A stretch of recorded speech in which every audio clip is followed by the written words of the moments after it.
আজ আমার এখানে প্রথম দিন।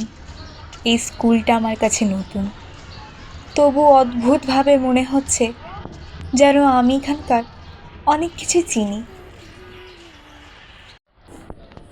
আমি একা হাঁটছি, ক্লাসরুম, করিডোর, মাঠ সব কিছু ধীরে ধীরে দেখছি।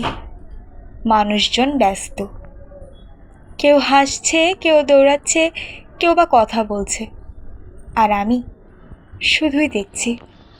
মনে হচ্ছে যেন আমি এই ভিড়ের অংশ নই, আমি শুধু একজন পর্যবেক্ষক।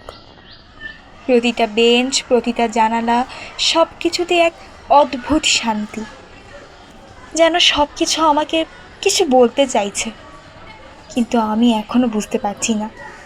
আমি ধীরে ধীরে এগোচ্ছি, প্রতিটা পদক্ষেপে নতুন কিছু আবিষ্কার করছি।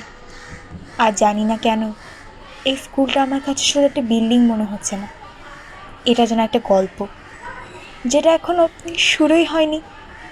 হয়তো এখানেই আমি নতুন কিছু শিখবো, অনেক কিছু জানবো, আর নিজেকে নতুন করে খুঁজে পাবো। আমি থেমে চারপাশ দেখলাম, আর মনে হলো এই নতুন জায়গাটা ধীরে ধীরে যেন আমার হয়ে যাচ্ছে।